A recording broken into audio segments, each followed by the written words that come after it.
Hi and welcome to the 5-Minute Business Boost, where you get to choose your 5-minute investment. I'm your host, Sam Hicks, and I'll be discussing topics under the headings of business development, marketing, photography, and much more.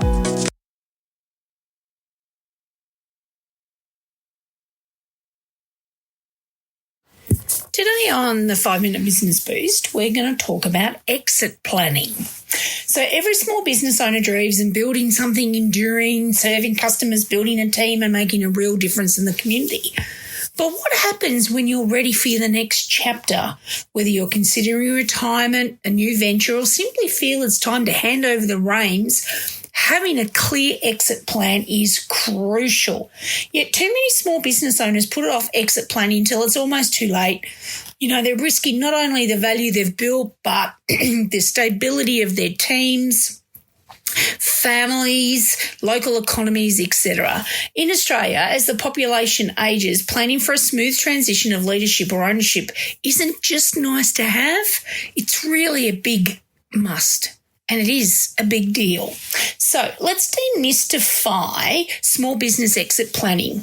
And here's a bit of a roadmap to help you maximise your legacy or achieve your personal financial goals and create the smoothest possible handover. So why does exit planning matter for you and your business? So a well-prepared exit plan enables you to maximise the value that you receive for your business, protect your employees and customer relationships, and this includes stakeholders, people, minimise stress and uncertainty for everybody involved, and allows you to leave on your terms. So exiting your business is not a one-size-fits-all scenario. I would like to say that, yes, this episode is a guide plan, but everybody's journey is going to be different. And your plan needs to reflect your goals, whether that's that financial independence, supporting family, or creating a lasting legacy in your community. So step number 1, you need to define your exit goals and timeline. You need to start asking yourself, what do I actually want from my exit? Financial freedom, a new chapter, family succession, or, just fireworks, really. Rose petals and swans and parade in the street. I joke, I jest, I digress. Are you aiming for a clean break or an occasional involvement? I personally like clean breaks. Occasional involvements, whether or not you're consulting or so forth, can end nastily. And what is your ideal timeline? The most successful transitions start planning 3 to 5 years in advance. This timeline provides enough runway to prepare finances, manage stakeholders, and make that business as attractive as you can to potential buyers or successors. Step number 2, prepare your finances. Now, people, I'm not an accountant. I'm not a financial broker. You need to make sure you've got a good accountant and or finance advisor behind you when you make these decisions and start planning. So you wouldn't sell a car without tidying it up and servicing it first. Treat your business in the exact same way.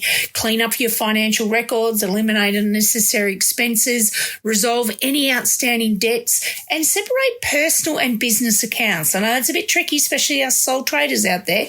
You need to demonstrate sustainable profitability. Buyers look for consistent, transparent performance. And prepare for due diligence. Make it easy for buyers or successors to see exactly what they're getting.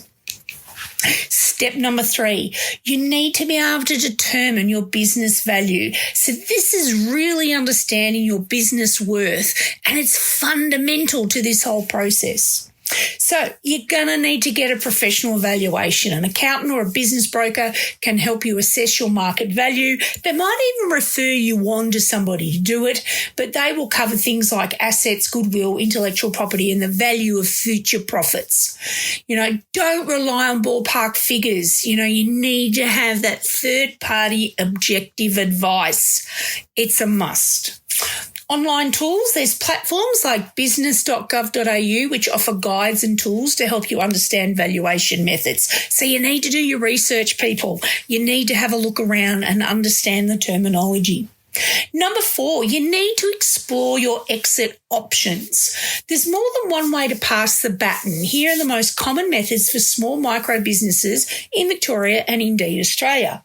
So, family succession. So that is encouraging and mentoring a family member as your successor. Third-party sale. So this is selling to another business, and this might be a competitor or a potential investor.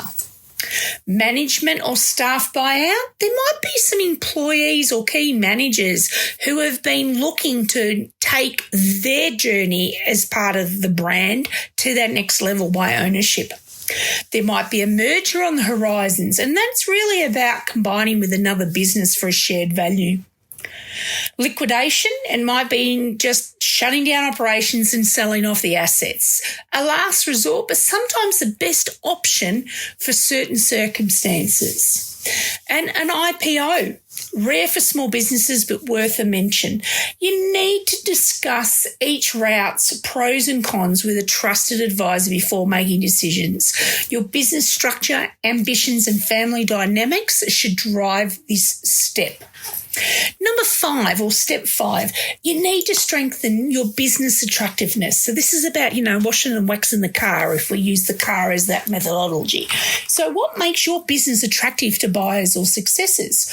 You have to show that you can grow profitability. You need to streamline your operations, boost your margins and build reoccurring revenue if possible.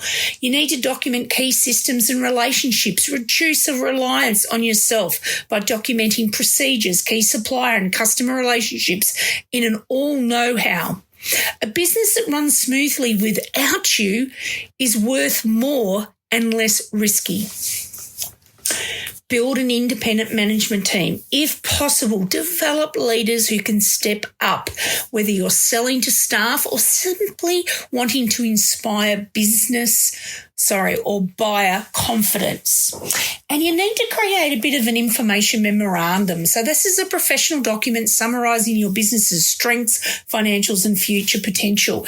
It helps buyers evaluate the opportunity and demonstrates professionalism. So really, in another word, you could call it a bit of a pitch deck. This is our business, this is how good we are, this is what we've done, and these are some of the bits and pieces that help you as the potential buyer to make a decision. Step number 6, assemble the right advisory team. You can't do this alone, people. You need to engage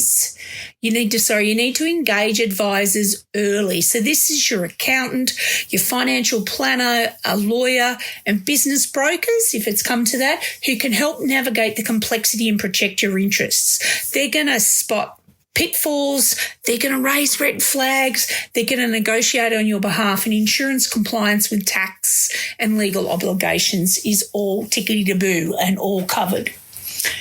Number 7, or step 7, you need to develop and communicate the transition plan. So once you've made the decision, it's vital to plan for a smooth handover. You need to create a step-by-step transition plan, who is taking over what and when, and what's the communication guideline? How are you going to communicate that through all levels of communication? Is it social announcement? Is it a letter out to stakeholders? You know where I'm going with this. You need to inform employees, customers and suppliers. That transparency is going to reduce fear and rumour, because you know what the rumour mill's like, people, especially in regional areas. You know what it's like, those little Chinese whispers that are happening in the corner and people talking about things and, getting it blown out of all proportion. Because at the end of the day, your loyal relationships, especially stakeholders, deserve respect and hearing from you straight from the horse's mouth. Preserve culture and reputation. A thoughtful exit shows that you care about the long-term well-being of your business and its people. Step number 8, life after exit. Planning your next chapter. So don't underestimate the emotional side of leaving your business, especially if it's been central to your life for years. Plan time to decompress. pursue a passion, volunteer, or even launch a new venture if the entrepreneurial bug bites again. There is nothing worse, and I have seen it happen time and time again, where somebody says, I'm going to finish up at the end of this month, the new business takes over, and the old owner is in the background, I wouldn't have done it that way, and they're doing it wrong, and all these things, and throwing mud at the new business. You need to take yourself out of the picture as the business owner. Go on a freaking holiday, people. Move to another state. Go and see family. Go and do something else. Unfollow their socials. Don't look up the website. It's not your business anymore. I know you've poured your heart and your soul in it, but you've got to cut that cord and walk away and don't look back. Common pitfalls to avoid: leaving the planning too late. Last-minute exits often mean lower sale prices or fewer options. Not resolving legal financial issues. Problems discovered during due diligence can scare off buyers or reduce value dramatically. Failing to prepare successors. An unprepared next generation or management team makes for a rocky transition. And keeping that plan secret until the last minute. This can erode trust and can spark fear or resistance among staff and stakeholders. And, those rumour mills, they'll be gearing up.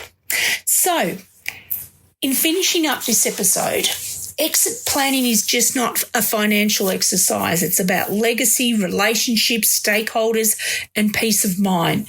The sooner you start, the more options you're going to have, the better the outcomes for you, your loved ones, and your business community.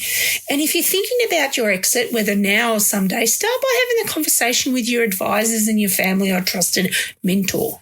Your future self and your business will thank you for the head start. I'm going to leave a list of resources in the show notes, but business.gov.au, you really can't go too far past that. And the same with business.vic.gov.au, and check out the ATO, do all of those due diligences, and good luck on planning your next chapter of life. Until next time, cheerio. Thanks for listening to the 5-Minute Business Boost. For more information, follow me on socials, sign up for my newsy, or check out my website to see how we can work together to reach your small business goals. Remember, anything is possible, especially in the northeast of Victoria. Until next time, cheerio.